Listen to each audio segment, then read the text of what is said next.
Ah si, ça a été, oui, ça a été complètement pillé en fait. Ah ouais. Bon. Pas incendié. Donc c'est le deuxième cas dont je vous parlais. Pillé, saccagé, mais pas incendié. Donc on travaille à la réouverture. David Guyenne revient à Caméré pour la première fois depuis le début des émeutes. Il vient constater les dégâts dans le centre commercial du quartier.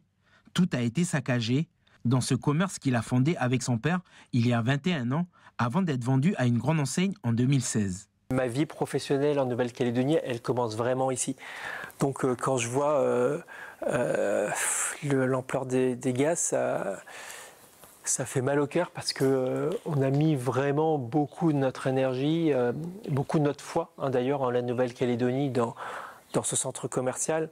Cette boulangerie, il en est encore propriétaire. Elle a été épargnée par les flammes, mais saccagée et pillée. Un investissement d'une valeur de 35 millions de francs totalement perdu. Donc cette boulangerie, elle a plus de 10 ans et c'est 4 emplois. Et surtout une perspective de vie pour mon chef boulanger.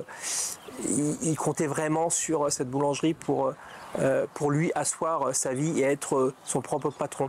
Donc c'est ce rêve-là qu'on brise aussi à travers ces émeutes et à travers cet incendie. Également président de la CCI, David Guyenne et les autres chefs d'entreprise du territoire savent que les années à venir vont être extrêmement compliquées pour l'économie locale.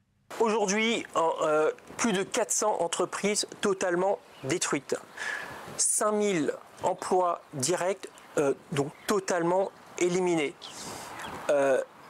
Plus de 120 milliards de destruction, donc d'incendies, des outils productifs. Parmi les 400 entreprises détruites, il y a Renault. On a environ un peu plus de 500 voitures neuves brûlées. Ça fait à peu près 1,3 milliard, 1,4 milliard.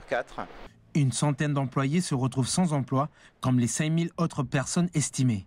Désemparés face aux dégâts, pour ce concessionnaire, l'heure est aux démarches administratives. Évidemment, on a contacté les assurances.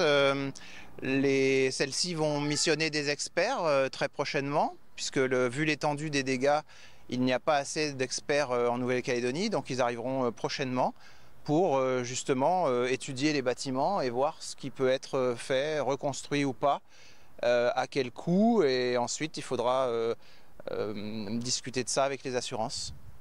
À cette crise estimée à 120 milliards de francs s'ajoute la crise inédite du nickel, risquant de plonger l'économie calédonienne vers un effondrement.